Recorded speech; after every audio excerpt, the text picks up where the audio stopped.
राधा वल्लभ श्री हरिवंश, राधा वल्लभ श्री हरिवंश। नारायणं नमस्कृत्यं नरं च नरोत्तमं देवी सरस्वती व्यासं ततो जयमुदीरये। राधा मेरी मात है, पिता मेरे घनश्याम, इन दोनों के चरणों में मेरा कोटि कोटि प्रणाम। ओम श्री परमात्मा नमः। श्री हरि। महत्वपूर्ण शिक्षा हिंदू संस्कृति का स्वरूप। हिंदू संस्कृति और रामायण। हिंदू संस्कृति के स्वरूप को बदलाने के लिए रामायण एक महान आदर्श ग्रंथ है। उसमें हिंदू संस्कृति का स्वरूप स्थल स्थल पर भरा पड़ा है। हिमालय का ही और सिंधु समुद्र का नधु लेकर हिंदू शब्द बना है। उसी का अपभ्रंश हिंदू शब्द है। हिमालय से समुद्र तक के स्थान का नाम है हिंदुस्तान, और उसमें बसने वाली जाति का नाम हिंदू। हिंदू जाति का ही दूसरा नाम है आर्य जाति, श्रेष्ठ जाति। इस जाति का चाल चलन, रहन सहन, आहार विहार आदि जो स्वाभाविक कल्याण में आचरण है, उसका नाम है हिंदू संस्कृति। आर्य पुरुषों की उक्त संस्कृति को सदाचार कहा जाता है। उनका चाल चलन, आहार विहार, खान पान आदि प्रत्येक आचरण श्रुति स्मृति भीत होने से आत्मा का कल्याण करने वाला, इस लोक और परलोक में कल्याण करने वाला होने के कारण इस सदाचारी को ही हिंदू धर्म कहते हैं। यह अनादि काल से चला आ रहा है, इसलिए इसी को सनातन धर्म कहते हैं। मनु जी का वचन है कि वेद स्मृति सत्पुरुषों का आचरण तथा अपने आत्मा का प्रिय हित करने वाला कार्य, इस तरह 4 प्रकार का यह धर्म का साक्षात लक्षण कहा गया है। यह सनातन धर्म ईश्वर का कानून है और सदा ईश्वर में निवास करता है। यह सृष्टि के आदि में ईश्वर से ही प्रकट होता है। भगवान ने गीता में भी कहा है कि मैंने इस अविनाशी योग को सूर्य से कहा था। सूर्य ने अपने पुत्र वैवस्वत मनु से कहा, और मनु ने अपने पुत्र राजा इक्ष्वाकु से कहा, तथा यह प्रलय के समय ईश्वर में ही समा जाता है। इसलिए ईश्वर ही इसकी प्रतिष्ठा है। भगवान ने स्वयं कहा है, क्योंकि उस अविनाशी परब्रह्म का और अमृत का तथा नित्य धर्म का और अखंड एक रस का आनंद का आश्रय मैं ही हूँ। अतः इस शाश्वत धर्म को ईश्वर का स्वरूप ही कहा जाता है। यह सदा से है और सदा रहेगा, इसलिए इसका नाम सनातन धर्म है। यह सभी प्रकट रूप से रहता है, कभी अप्रकट रूप से, किंतु इसका कभी विनाश नहीं होता। ईश्वर के अवतार की भांति इसका केवल प्रादुर्भाव और तिरोभाव होता है। वाल्मीकि और आध्यात्मिक रामायण के समस्त श्लोक तथा तुलसीकृत रामचरितमानस के सारे दोहे, चौपाई, छंद आदि सभी इसी शाश्वत धर्म रूप हिंदू संस्कृति का दिग्दर्शन करा रहे हैं। उनमें भी श्री राम और सीता के आदर्श चरित्र एवं सभी भाइयों का परस्पर भ्रातृ प्रेम हिंदू संस्कृति के प्रधान निर्देशक है। रामायण में श्री राम का आदर्श चरित्र, श्री राम जी की सारी ही चेष्टाएं धर्म, ज्ञान, नीति, शिक्षा, गुण, प्रभाव, तत्व एवं रहस्य से भरी हुई है। उनका व्यवहार देवता, ऋषि, मुनि, मनुष्य, पशु, पक्षी आदि सभी के साथ बहुत ही प्रशंसनीय, अलौकिक और अतुलनीय है। देवता, ऋषि, मुनि और मनुष्य की तो बात ही क्या है। जाम्बान, सुग्रीव, हनुमान आदि ऋक्ष, बानर, जटायु आदि पक्षी तथा विभीषण आदि राक्षसों के साथ भी उनका ऐसा दयापूर्ण, प्रेम युक्त और त्यागमय व्यवहार हुआ है कि जिसे स्मरण करने से ही रोमांच हो जाता है। भगवान श्री राम की कोई भी चेष्टा ऐसी नहीं है जो कल्याणकारी न हो। उन्होंने साक्षात परब्रह्म परमात्मा होते हुए भी मित्रों के साथ मित्र का साथ, माता के पिता के साथ पुत्र का साथ, स्त्री के साथ पति का साथ, भाइयों के साथ भाई का साथ, सेवकों के साथ, स्वामी के साथ, मुनि और ब्राह्मणों के साथ, शिष्य के साथ, इसी प्रकार सबके साथ यथा योग्य त्याग युक्त प्रेमपूर्ण व्यवहार किया है। अतः उनके प्रत्येक व्यवहार से हम लोगों को शिक्षा लेनी चाहिए। श्री रामचंद्र जी के राज्य का तो कहना ही क्या है, उसकी तो संसार में एक कहावत हो गई है कि जहाँ कहीं सबसे बढ़कर सुंदर शासन होता है वहाँ राम राज्य की उपमा दी जाती है। श्री राम के राज्य में प्राय सभी मनुष्य परस्पर प्रेम करने वाले तथा नीति, धर्म, सदाचार और ईश्वर की भक्ति में तत्पर रहकर अपने अपने धर्म का पालन करने वाले थे। प्राय सभी उदारचित और परोपकारी थे। वहाँ के प्राय सभी पुरुष एक नारी व्रती और अधिकांश स्त्रियां पति व्रत धर्म का पालन करने वाले थे। भगवान श्री राम का इतना प्रभाव था कि उनके राज्य में मनुष्य की तो बात ही क्या, पशु पक्षी भी प्राय परस्पर बैर भूलकर निर्भय विचरा करते थे। भगवान श्री राम के चरित्र बड़े ही प्रभावोत्पादक और अलौकिक थे। यह हमारे आर्य पुरुषों का स्वाभाविक ही व्यवहार था। इसी आदर्श को हिंदू संस्कृति कहते हैं। हमें उसी आदर्श को लक्ष्य में रखकर उसका अनुकरण करना चाहिए। रामायण में सीता जी का अनुकरणीय चरित्र हिंदू संस्कृति के अनुसार पति के साथ पत्नी को कैसा व्यवहार करना चाहिए, इसकी शिक्षा माताएं श्री सीता के चरित्र से ले सकती है। जगत जननी श्री सीता का प्राय सारा जीवन ही माता बहनों के लिए आदर्श और शिक्षाप्रद है। सास ससुर, माता पिता, देवरों, सेवकों तथा अन्य सभी स्त्री पुरुषों के साथ, यहाँ तक कि दुष्टों के साथ भी कैसा व्यवहार करना चाहिए, इसका सुंदर उपदेश हमें श्री सीता जी के जीवन से विशेष रूप से मिलता है।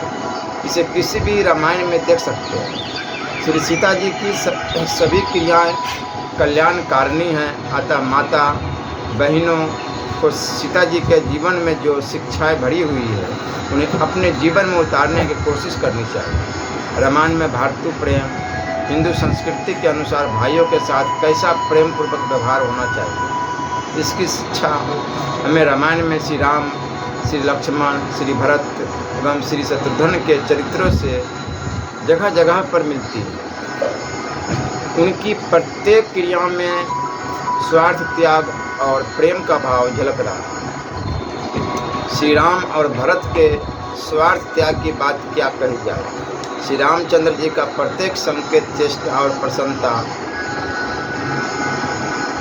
श्री रामचंद्र जी का प्रत्येक संकेत, चेष्टा, प्रसन्नता भरत के राज्याभिषेक के लिए है और भरत की श्री राम के राज्याभिषेक के लिए पाठकगण किसी भी रामायण के अयोध्या कांड में इस विषय को विस्तार पूर्वक देख सकते हैं। इसी प्रकार द्वापर युग में युधिष्ठिर आदि पांडवों का परस्पर भ्रातृ प्रेम आदर्श और अनुकरणीय है। यह है हिंदू संस्कृति। ईश्वरवाद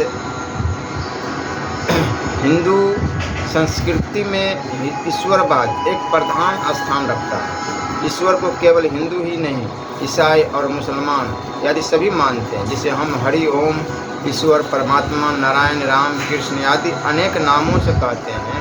उसे ईसाई गॉड और मुसलमान अल्लाह, खुदा आदि नामों से पुकारते हैं। जैसे जल, पानी, नीर, अप्पू, वाटर आदि सभी जल के ही नाम हैं, उसी के पर्याय है।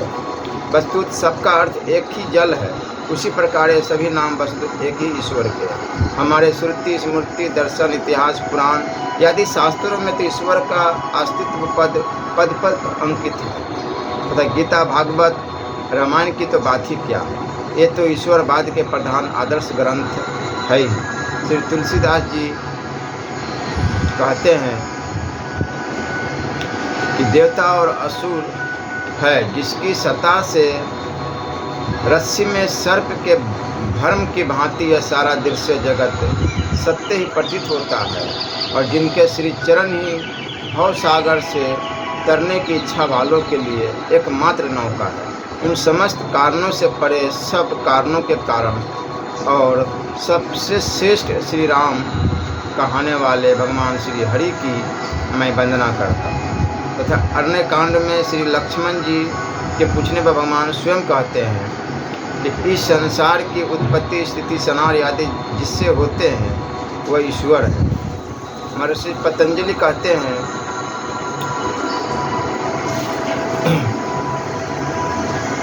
कि क्लेश, अविद्या, अस्मिता, राग, द्वेष और अभिनिवेश, कर्म, पाप, पुण्य, कर्मों के फल, भांति, जाति, आयु, भोग तथा वासनाओं से रहित जो पुरुषों में विशेष है वह ईश्वर है।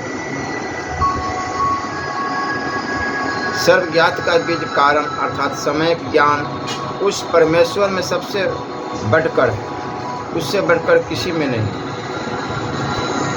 वह ईश्वर ब्रह्मादि को भी शिक्षा देने वाला और सबसे बड़ा, क्योंकि उसका काल के द्वारा अंत नहीं होता। महाभारत में आया है, ऋष्य पितरो देवा महाभूतानि धातव। समस्त ऋषिगण, पितृगण, देवगण और प्रकृति के विकार रूप 5 महाभूत आदि तथा मूल प्रकृति, बुद्धि, अहंकार और पंच तंत्र मात्रा, यह संपूर्ण जड़ चेतनात्मक जगत नारायण से ही उत्पन्न हुआ है।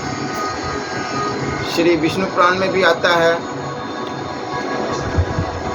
कि वह ईश्वर ही समष्टि और व्यष्टि रूप से है, वही व्यक्त और अव्यक्त रूप स्वरूप है, वही सबके स्वामी, सबके साक्षी और सब कुछ जानने वाले हैं तथा उन्हीं सर्वशक्तिमान को परमेश्वर कहते हैं।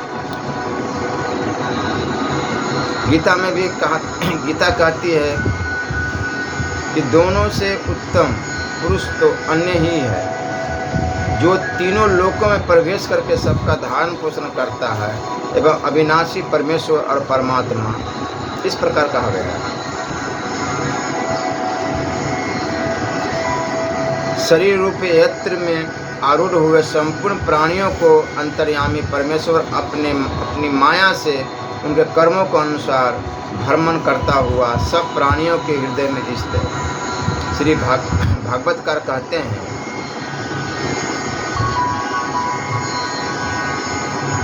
जिससे इस जगत की उत्पत्ति, पालन और संहार होता है, जो अन्वय और व्यक्ति दोनों प्रकार सत्य है, अर्थात जिसकी सत्ता से ही जगत की सत्ता है, परंतु जगत के न रहने पर भी जिसका अस्तित्व अक्षुण्ण रहता है, जो जगत के संपूर्ण पदार्थों में व्याप्त और सर्वज्ञ है तथा अखंड अबाध ज्ञान संपन्न होने के कारण जो स्वयं प्रकाश है, सर्ग के आदि में जिसने अपने संकल्प से ही ब्रह्मा के हृदय में उन वेदों का ज्ञान प्रदान किया है, जिसके संबंध में बड़े बड़े ऋषि मुनि मोहित हो जाते हैं, जिसके सत्य स्वरूप में यह त्रिगुणमय सृष्टि उसकी सत्ता से सत्य, परंतु भिन्न भिन्न नाम रूपों की दृष्टि से असत्य भी है। जैसे तेजोमय सूर्य की किरणों से कांच आदि मृत्तिका के विकारों में जल की और जल में स्थल की भ्रांति हो जाया करती है, जिसके अपने ज्ञानमय प्रकाश से माया, छल, कपट आदि सदा ही निरस्त रहते हैं, उस परम सत्य स्वरूप परमेश्वर का हम ध्यान करते हैं। जिस प्रकार मकड़ी अपने पेट में से मुख द्वारा तंतु को निकालकर उसको फैलाती है और उसके साथ विहार करके उसे पुनः निगल जाती है, उसी प्रकार सर्वेश्वर परमात्मा भी जगत की रचना करके तथा उसमें विहार करके पुनः अपने में उसे लीन कर लेते हैं।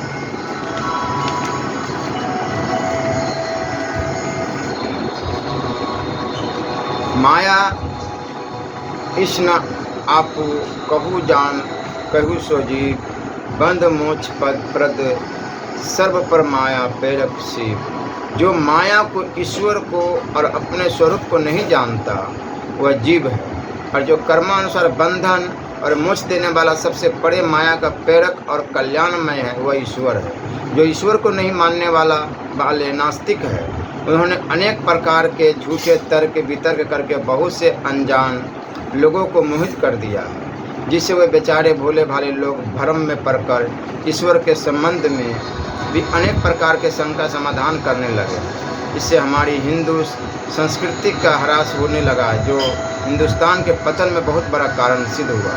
ईश्वर को मानने में लाभ और न मानने में अनेक हानियाँ प्रत्यक्ष ही है। ईश्वर को मानने वाला मनुष्य ईश्वर के भय से पाप नहीं करता और ईश्वर पर निर्भर हो जाता है, जिससे उसके हृदय में निर्भयता, धीरता, वीरता, गंभीरता आदि अनेक गुण आ जाते हैं। ईश्वर के चिंतन से अनायास ही सारे दुर्गुण दुराचारों का नाश होकर उसमें पूर्णतया सद्गुण सदाचार आ जाते हैं तथा परम शांति और परम आनंद की प्राप्ति होकर मरने पर उत्तम से उत्तम गति मिलती है। ईश्वर को न मानने वाले नास्तिक के हृदय में दुर्गुण दुराचार घर कर लेते हैं। उसे ईश्वर का तो भय रहता नहीं, फिर वह क्या पाप करने से रुकेगा। उसे पाप के फलस्वरूप दुखों की प्राप्ति होने पर चिंता, शोक, भय प्राप्त होते हैं और मरने पर उसकी बड़ी दुर्गति होती है। तर्क से भी यह बात सिद्ध है।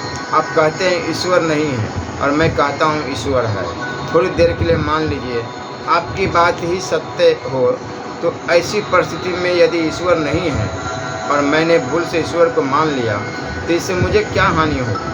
आपकी मान्यता के अनुसार वास्तव में ईश्वर है ही नहीं, तो चाहे जितना ही उसकी प्राप्ति के लिए प्रयत्न किया जाए, न वो आपको मिलेगा न मुझे ही। यह तो हो ही नहीं सकता कि मुझे ईश्वर न मिले और आपको मिल जाए। जब ईश्वर है ही नहीं तब मिलेगा क्या। हमने जो भूल से ईश्वर को मान लिया, उसके फलस्वरूप हमें कोई दंड तो होना ही नहीं है। फलतः आप और हम दोनों समान कक्षा में ही रहेंगे। परंतु थोड़ी देर के लिए मान ले, यदि हमारी मान्यता सत्य हो गई, ईश्वर का वास्तव में होना प्रमाणित हो गया, तो इसके फलस्वरूप यदि हमने शास्त्रानुसार साधन किया, तो हमें तो ईश्वर की प्राप्ति होकर परम शांति और परमानंद की प्राप्ति हो जाएगी और आप इन सब से वंचित रहेंगे। इतना ही नहीं, इसके फलस्वरूप आपको घोर नरकों की प्राप्ति होगी और भारी दुखों का सामना करना पड़ेगा। इस तर्क के अनुसार भी ईश्वर को मानना ही सब प्रकार से श्रेष्ठ है। अन्य युक्तियों से भी ईश्वर का होना सिद्ध है। ईश्वर के बिना किसी का भी काम चलना संभव नहीं है। आकाश, वायु, तेज, जल, पृथ्वी, सूर्य, चंद्र, ग्रह, नक्षत्र, तारे आदि सभी ईश्वर के अस्तित्व को प्रमाणित कर रहे हैं। ये सभी जिससे उत्पन्न हुए हैं और जिससे संचालित हो रहे हैं वही ईश्वर है, क्योंकि बिना किसी के कारण कोई कार्य नहीं हो सकता। अतः इस जगत का भी तो कोई कारण होना चाहिए। ये सारा जगत जिससे उत्पन्न हुआ है वही सबका अभिन्न निमित्तोपादान कारण एकमात्र परमात्मा है, जो इस संसार की उत्पत्ति, स्थिति और संहार करने वाला तथा पाप पुण्य के अनुसार फलदाता और सबको नियम में रखकर यथा योग्य संचालन करने वाला वही ईश्वर है। संसार में बड़े बड़े यंत्र और कारखाने, किंतु बिना किसी बुद्धिमान चेतन संचालक के उनका चलना संभव नहीं, बल्कि बिना उसके वे नष्ट भ्रष्ट हो जाते हैं। आपकी दृष्टि में जो कुछ देखने सुनने में आता है वह सब जिससे संचालित है वह ईश्वर है। वह चेतन, क्योंकि जो जड़ प्रकृति नेचर है उसमें ज्ञान न होने के कारण वह न तो सबको यथा योग्य स्थान में स्थापित ही कर सकती है और न उसका संचालन ही कर सकती है। किंतु इस संसार के पीछे जो शक्ति है उसके कार्य देखने से मालूम होता है कि वह बहुत विलक्षण, अतिशय ज्ञानमय शक्ति है, जिसे समस्त संसार का संचालन नियमानुसार हो रहा है। उसकी इस विलक्षण कुशलता को तो देखिए। ऐसे अत्यंत सूक्ष्म से सूक्ष्म प्राणी होते हैं जो सूक्ष्मता से देखने से कारण कागजों पर भी कभी कभी लक्ष्य में आते हैं। वो सफ़ेद, लाल आदि अनेक रंगों के होते हैं और पोस्ता के दानों की अपेक्षा भी सूक्ष्म होते हैं। उन्हें कोई पोस्तिया जानवर भी कहते हैं। उनके इतने सूक्ष्म शरीर में भी जब सब यत्र होते हैं, चलने के लिए पैर और उड़ने के लिए पाँखें तो रहती ही है, मन बुद्धि भी होती है। इनके अलावा शरीर के भीतर के बहुत से यंत्र भी उसी जंतु के अंदर होते हैं। उनमें सूक्ष्म जीव होते हैं जो देखने में भी नहीं आते। अब विचारिए उसका निर्माता कितना बुद्धि कुशल होना चाहिए। यह काम जड़ प्रकृति से संभव नहीं है। मनुष्य की प्रकृति, बुद्धि, इंद्रियां भिन्न भिन्न होने से उनके आचरण भी भिन्न भिन्न होते हैं। ऐसे उन विचित्र मनुष्य के पुण्य पाप का आचरण के अनुसार यथा योग्य सुख दुख आदि भुगतना भी जड़ प्रकृति का काम नहीं हो सकता। अतः उसका फलदाता भी कोई बुद्धिमान बुद्धि का महान सागर चेतन ही होना चाहिए, और वह एकमात्र परमात्मा। देखिए, संसार में ऐसा कोई भी यत्न देखने में नहीं आता जिसका काम बिना संभाल के चल सके। उदाहरण के लिए कपड़े की या गंजी की कल है यानी कारखाना, यदि उसका संचालन कोई चेतन पुरुष नहीं होगा तो न कपड़ा ही तैयार होगा और न गंजी ही, क्योंकि तार टूटने पर संचालक के बिना उसे कौन जोड़ेगा, बल्कि यंत्र ही नष्ट हो जाएगा। बड़े से बड़ा यंत्र रेलगाड़ी है, उसके इंजन, पटरी आदि की सार संभाल मरम्मत आदि नहीं होगी तो उसका चलना संभव नहीं है। किसी बुद्धिशाली चेतन संचालक संयोजक के बिना एक दिन भी काम नहीं चलेगा और सब नष्ट भ्रष्ट हो सकता है। इसी प्रकार यह सारा जगत चक्र चल रहा है। यदि इसका निर्माता, संयोजक, संचालक तथा संभालक, मरम्मत करने वाला कोई बुद्धिशाली चेतन न हो तो इसकी भी वही दशा होगी। हम आप कोई प्राणी अपनी सत्ता में संदेह नहीं करते, हम हैं, साथ ही हम चेतन हैं, किंतु ज्ञान के लिए इच्छुक भी हैं। हमको और अधिक ज्ञान मिले इस प्रयत्न में रहते हैं। सभी ज्ञान के साथ सुख चाहते हैं और किसी न किसी को अपने से अधिक सुखी मानते हैं। इस प्रकार सत्ता, ज्ञान और सुख, सतचित आनंद को हम मानते तो है और यह भी देखते हैं कि जीवों में ज्ञान और आनंद कहीं पूर्ण नहीं, सब उसको पाने के लिए प्रयत्न में लगे हैं। जिसे सभी विधान पाना चाहते वह नहीं है, ऐसा संभव नहीं। अतः जहाँ सत्ता, ज्ञान और आनंद तीनों पूर्ण रूप से है, वही तो सच्चिदानंद ईश्वर है। जड़ में तो केवल सत्ता ही प्रत्यक्ष प्रतीत होती है, चेतना और आनंद नहीं।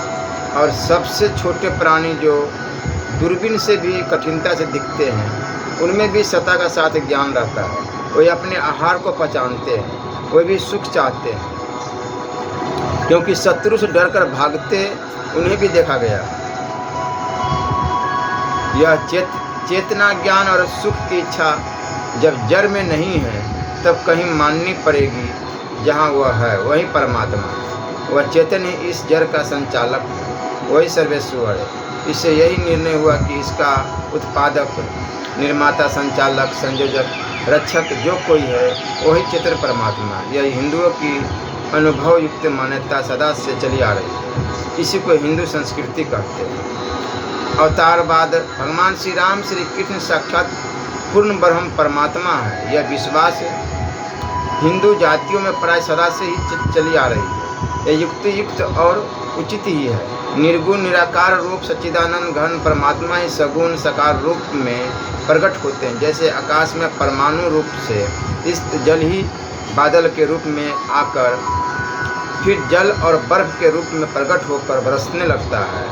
सर्ग के आदि में सारे पदार्थ भी निराकार से साकार बनते हैं।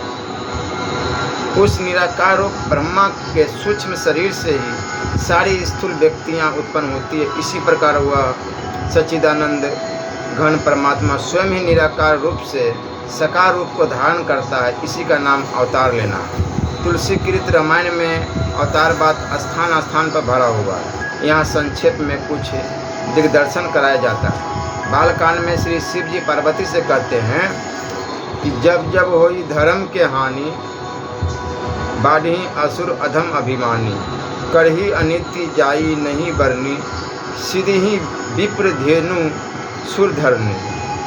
तब तब प्रभु धरि विविध शरीरा, हरि कृपा निधि सज्जन पीरा। असुर मारी थापि सुरन राखी निज श्रुति सेतु, जग विस्तार ही विशद जस रामा, जन्म कर हेतु। वाल्मीकि के रामायण में भी लिखा है कि जब देवता और ऋषियों ने रावण के उपद्रव से दुखित हो ब्रह्मा जी से प्रार्थना की, तब ब्रह्मा जी उन्हें सांत्वना देने लगे। उसी समय भगवान श्री विष्णु के प्रकट होने का वर्णन इस प्रकार आया।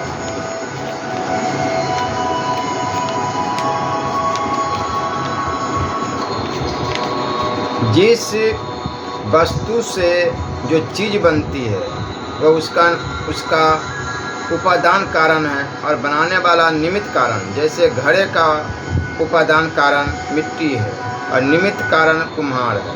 किंतु संसार के उपादान और निमित्त कारण परमात्मा ही है। जैसे मकड़ी जाला तानती है तो उस जाले का उत्पादन कारण भी मकड़ी है और निमित्त कारण भी मकड़ी ही है।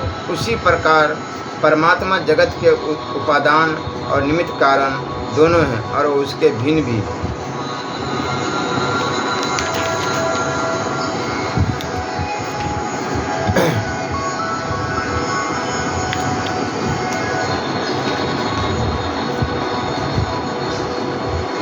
उसी समय महान तेजस्वी जगतपति भगवान विष्णु मेघ पर आरूढ़ हुए से सूर्य के समान गरुड़ पर सवार हो वहां आ पहुँचे। उनके शरीर पर पीताम्बर, हाथों में शंख, चक्र और गदा आदि आयुध एवं भुजाओं में चमकीले स्वर्ण के बाजूबंद शोभा पा रहे।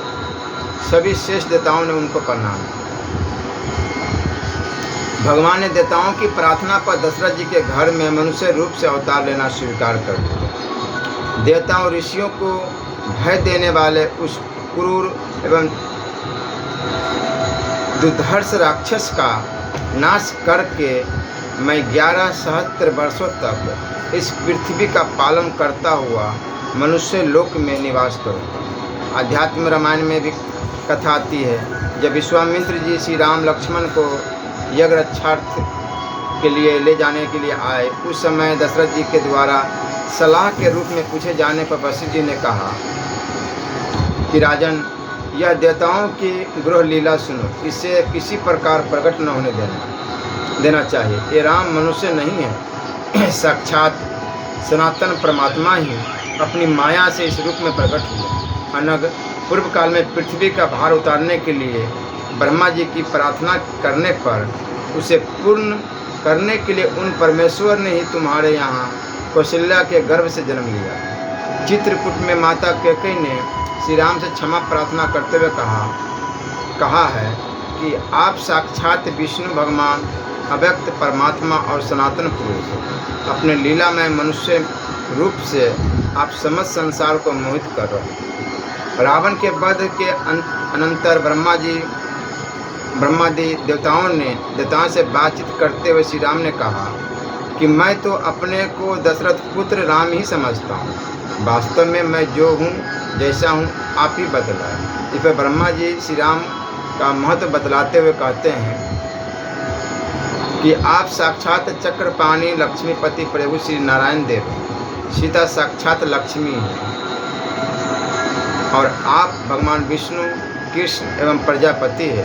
आपने रावण वध के लिए ही इस मनुष्य लोक में मानव शरीर धारण किया। मानव के परम धाम पधारने के भगवान के परम धाम पधारने के प्रकरण से यह बात और स्पष्ट हो जाती है कि श्री राम साक्षात पूर्ण ब्रह्म परमेश्वर थे। उस समय ब्रह्मा जी के कथनानुसार भगवान ने अपने भाइयों के साथ इस मानव विग्रह से कि उस वैष्णव तेज में प्रवेश किया। देवश वैष्णव तेज स शरीरम सहानुज। इसी प्रकार गीता, भागवत आदि ग्रंथों में भी अवतारवाद का उल्लेख स्थान स्थान पर मिलता है।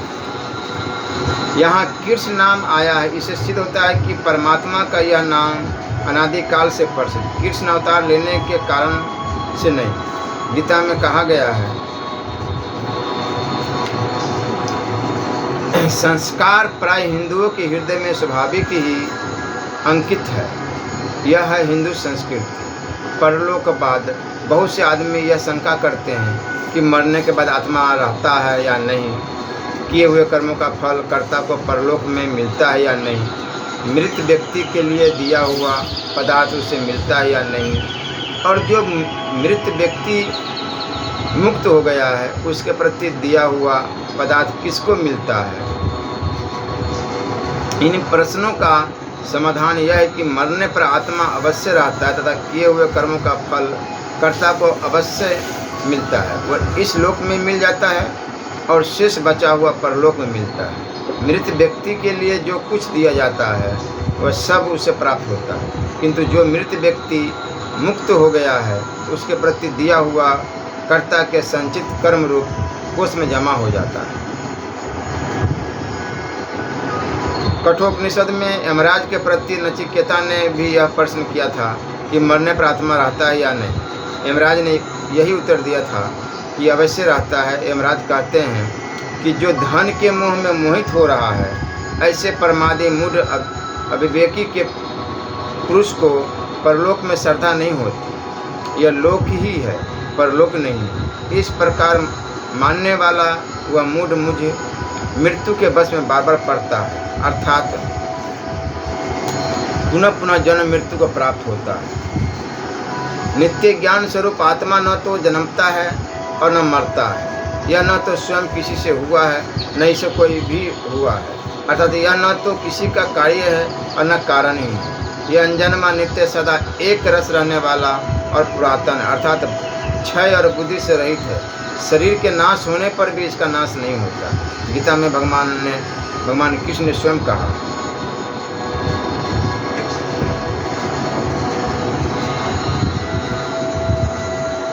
न तो ऐसा ही है कि मैं किसी काल में नहीं था, तू नहीं था।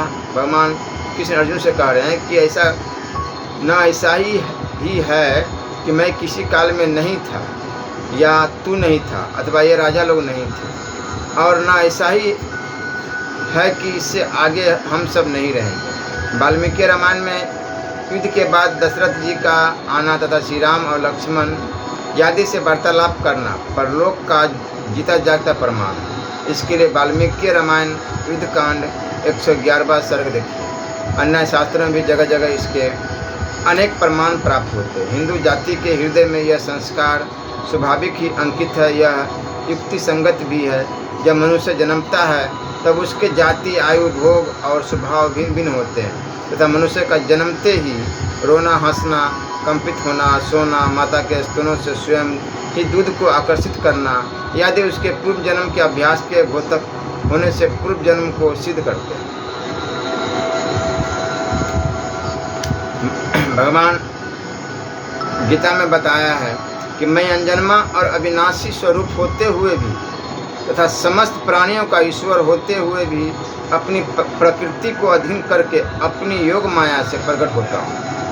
हे भारत, जब जब धर्म की हानि और अधर्म की वृद्धि होती है तब तब ही मैं अपने रूप को रचता हूँ, अर्थात साकार रूप से लोगों के सम्मुख प्रकट होता हूँ। श्रेष्ठ पुरुषों का उद्धार करने के लिए, पाप कर्म करने वाले का विनाश करने के लिए और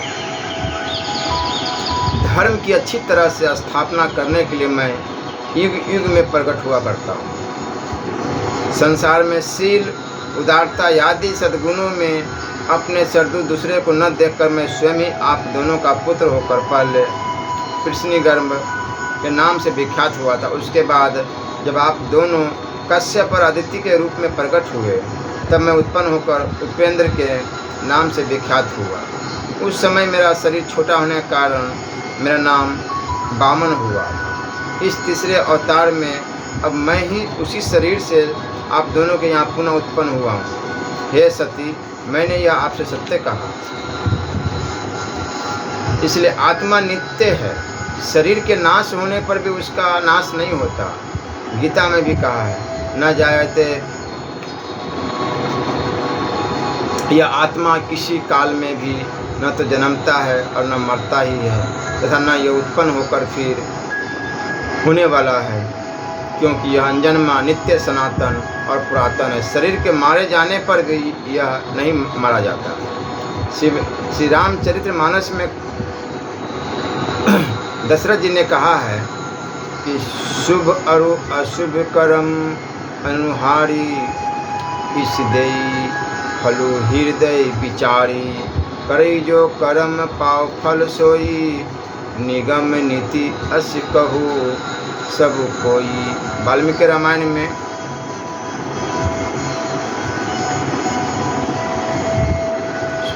भी आया है। वाल्मीकि रामायण में कहा है कि स्वामी, इसमें संदेह नहीं कि समय आने पर कर्ता को उसके पाप फल, कर्म का फल अवश्य ही मिलता ही है। शुभ कर्म करने वाले को उत्तम फल की प्राप्ति होती है और पापी को पाप का फल दुख भोगना ही पड़ता है। मनुष्य जैसा कर्म करता है उससे उसका वैसा ही फल प्राप्त होता है। यह बात गीता आदि शास्त्रों में भली भांति बतलाई गई है। यह युक्ति युक्त भी है। मनुष्य जैसे कर्म करता है उसके अनुसार ही उसके हृदय में संस्कार जमते हैं, फिर उनके अनुसार ही उसके अंतकरण की वृत्ति बनती है। वृत्ति के अनुसार ही अंतकाल में स्मृति होती है और स्मृति के अनुसार ही भावी जन्म होता है। इन कर्मों के भेद के कारण ही मनुष्य के जाति, आयु, भोग और स्वभाव की भिन्नता होती है। अर्थात सब प्राणियों में जो बुद्धि, स्वभाव और भोग की भिन्नता देखी जाती है, इसका मूल कारण कर्म ही है। अतः कर्म फल प्राप्त होने की बात बिल्कुल युक्ति संगत है और प्रत्यक्ष देखने में भी आती है। श्राद्ध तर्पण का उल्लेख रामायण में स्थान स्थान पर आया है। श्री रामचरितमानस में महाराज दशरथ की मृत्यु होने पर भरत के द्वारा उनकी यथोचित उद्धर्व क्रिया करने का उल्लेख मिलता है।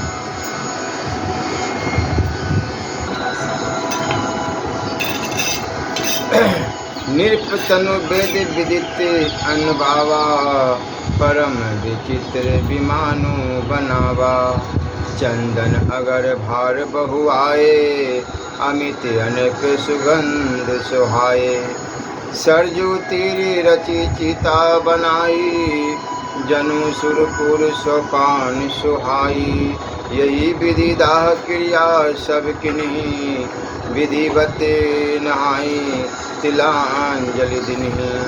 शोधि सुमृति सब वेद पुराना, किन भरत दस गात विधाना। जहाँ जस मुनिवर आयुषु दिनहा, तहाँ तस सहस भांति सबु किन्हा। भय विशुद्ध दिए सब दाना, धेनु बाजी गज वाहन नाना। श्री रामचंद्र जी महाराज ने भी पिता की मृत्यु का संवाद सुनते ही मंदाकिनी तीर पर जाकर तर्पण किया। जब स्वयं जैसा भोजन किया करते थे उसी के पिंड बनाकर दशरथ जी के निमित्त दिए। फिर सब लोग मंदाकिनी पर जाकर स्नान करके पवित्र हुए। वहाँ उन सब ने जलाकांक्षी महाराज दशरथ को जलांजलि दी तथा लक्ष्मण जी के सहित श्री रामचंद्र जी ने पिंड दिए। जो हमारा अन्न है वही हमारे पितरों को प्रिय होगा, यह स्मृति किया गया है। यूँ कह उन्होंने इंगुदी फल की पिट्ठी के पिंड बना उन पर मधु डालकर उन्हें प्रदान किया। वाल्मीकि रामायण में भी इसी भाव के घोतक श्लोक मिलते हैं। गीता कहती है कि पुरुष प्रकृति में स्थित ही पुरुष प्रकृति से उत्पन्न त्रिगुणात्मक पदार्थों को भोगता है और इन गुणों का संग इस जीवात्मा को अच्छी बुरी योनियों में जन्म लेने का कारण है। श्रेष्ठ कर्म तो सात्विक अर्थात सुख, ज्ञान और वैराग्य आदि निर्मल फल कहा गया है। राजस कर्म का फल दुख एवं तामस कर्म का फल अज्ञान कहा गया है। कर्म फल का त्याग न करने वाले मनुष्य के कर्मों का तो अच्छा, बुरा और मिला हुआ ऐसे 3 प्रकार का फल मरने के पश्चात अवश्य होता है। किंतु कर्म फल का त्याग कर देने वाले मनुष्य के कर्मों का फल किसी काल में भी नहीं होता।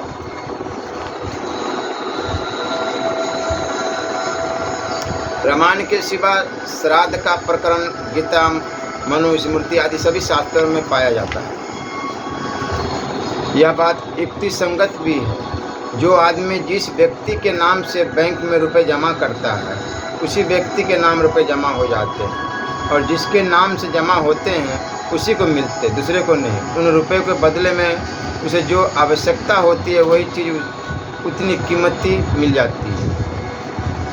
इसी प्रकार पितरों के नाम से किया हुआ पिंड तर्पण, ब्राह्मण भोजन आदि कर्म का जितना मूल्य आंका जाता है उतना ही फल उस प्राणी को वह जिस योनि में होता है वही आवश्यकता अनुसार प्राप्त हो जाता है।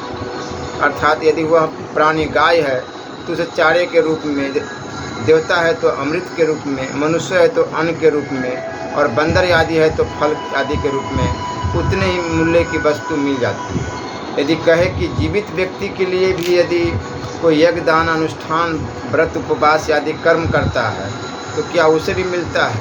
तो इसका उत्तर यह है कि अवश्य उसे मिलता है, नहीं तो फिर यजमान के लिए जो ब्राह्मण यज्ञ तप अनुष्ठान पूजा पाठ आदि करता है वह किसको मिलेगा? न्यायत वह यजमान को ही मिलेगा, कर्म करने वाले ब्राह्मण को नहीं। यदि कोई प्राणी मुक्त हो गया तो उसके निमित्त किया हुआ कर्म कर्ता को ही मिलता है। जैसे किसी आदमी को रजिस्ट्री चिट्ठी या बीमा भेजी जाती है और जिसको भेजी जाए वो आदमी मर गया हो तो फिर वह लौट कर भेजने वाले को ही वापस मिल जाती है। उसी प्रकार इस विषय में भी समझना चाहिए। ये सब संस्कार हिंदुओं के रग रग में भरे हुए हैं। इन्हीं को लेकर प्राय सभी हिंदू सदा से श्राद्ध तर्पण आदि करते आ रहे हैं। यह है हिंदू संस्कृति, ईश्वर उपासना। हिंदू संस्कृति में ईश्वर उपासना सदा से ही प्रधान रूप से चली आ रही है। यूँ ईश्वर को तो अपने अपने दृष्टिकोण के अनुसार ईसाई और मुसलमान आदि सभी मानते हैं। कोई ईश्वर का साकार रूप की, कोई निराकार रूप की और कोई दोनों को उपासना करते हैं। यह भेद उचित ही है। हिंदुओं के हृदय में तो ईश्वर उपासना के भाव सदा से है अंकित है। थोड़ी सी विपत्ति पड़ने पर भी वे संकट निवारणार्थ ईश्वर को ही पुकारते हैं और उन्हीं का आश्रय ग्रहण करते हैं। ईश्वर की उपासना का विषय श्रुति स्मृतियों में तो आया ही है और भी सभी शास्त्रों में इसका उल्लेख अनेक जगह मिलता है। पूर्व काल में जितने ऋषि मुनि हुए हैं सभी ने इसका अनुमोदन किया है। यह अक्षर ओमकार ही तो ब्रह्म है और यह अक्षर ही परब्रह्म है। इसी अक्षर को जानकर मनुष्य जो कुछ चाहता है उसको वही मिल जाता है। यही अच्युतम आलंबन है, यही सबका अंतिम आशय है। इस आलंबन को भली भांति जानकर साधक ब्रह्मलोक में महिमामंडित होता है। प्रकृति तो विनाशशील है, उसको भोगने वाला जीवात्मा अमृत स्वरूप अविनाशी है। इन विनाशशील जड़ तत्व और अविनाशी चेतन आत्मा दोनों को एक ईश्वर अपने शासन में रखता है। इस प्रकार जानकर उस परमेश्वर का निरंतर ध्यान करने से, मन को उसमें लगाए रहने से तथा तन्मय हो जाने से अंत में साधक उसी को प्राप्त हो जाता है। फिर समस्त माया की निवृत्ति हो जाती है तथा उस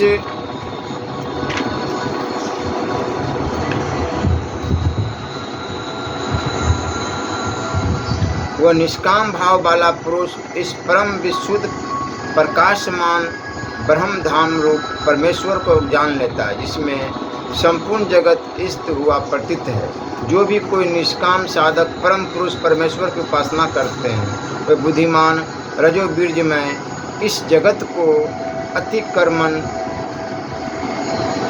कर जाते हैं। मनु जी भी कहा कि अविनाशी तो उस अक्षर ओंकार को जानना चाहिए जो परब्रह्म तथा प्रजापति का स्वरूप है। साधु महात्मा और उच्च कोटि के पुरुष हुए हैं, उन्होंने हमारे सामने ईश्वर भक्ति का अच्युतम उदाहरण और आदर्श रखा है जो कि हमारे लिए अनुकरणीय है। इतिहास पुराणों में तो यह विषय कुट कुट कर भरा पड़ा है। महर्षि वेदव्यास ने स्त्री और शूद्रों का वेदों में अधिकार न होने के कारण उनके लिए ही इतिहास पुराणों की रचना की है। अतः पुराणों में ऐसा कोई भी पुराण नहीं जिसमें ईश्वर उपासना का विषय न हो।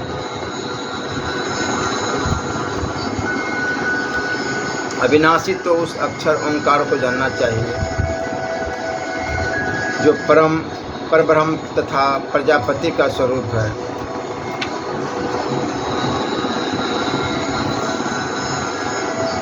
पुराणों में श्रीमद् भागवत तो भक्ति प्रधान ग्रंथ है ही, किंतु गीता में भी उपासना का विषय विशद रूप से कहा गया है। यहाँ तक कि प्राय सभी अध्याय में इसका उल्लेख मिलता है। एवं रामायण में भी अध्यात्म रामायण और तुलसीकृत रामचरितमानस तो उपासना प्रधान ग्रंथ है ही। वाल्मीकि रामायण में भी उपासना का अनेक स्थलों पर वर्णन है। श्री तुलसीदास जी ने तो भक्ति का ऐसा प्रभाव बहा दिया है कि उसे पढ़ने पर मनुष्य का हृदय भक्ति भाव से सराबोर हो जाता है। नाम वंदना करते हुए तुलसीदास जी कहते हैं, नाम सप्रेम जपत अन्न आशा, भगत हो ही मुदि मंगल बासा, सुमरी पवन सुत पावन नामू, अपने बस करी राखे रामू, अप तु अजामिलु गजु गनिकाऊ, भये मुकुट हरि नाम प्रभाऊ, चूहु जुगु तिनि काल तिहु लोका, भय नाम जपि जीव विशोका, वेद पुराण संत मत येहूँ, सकल सुकृति फल राम सनेहूँ। भगवान ने कहा है कि पुरुष निपुंसक नारी व जीव चराचर कोई सर्वभाव भज कपट तजी मोहि परम प्रिय सोई। तथा और भी अनेक स्थलों पर उपासना का महत्व और प्रभाव वर्णित है। यथा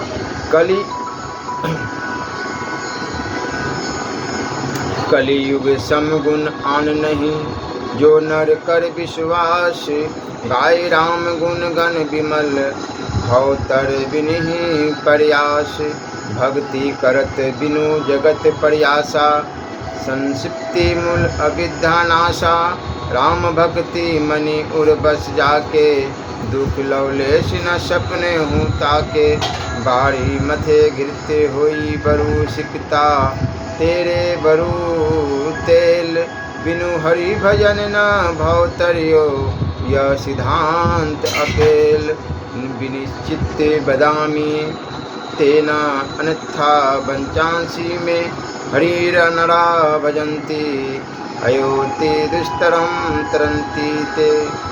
अध्यात्म रामायण में सुतीक्ष्ण ऋषि ने भगवान से कहते हैं,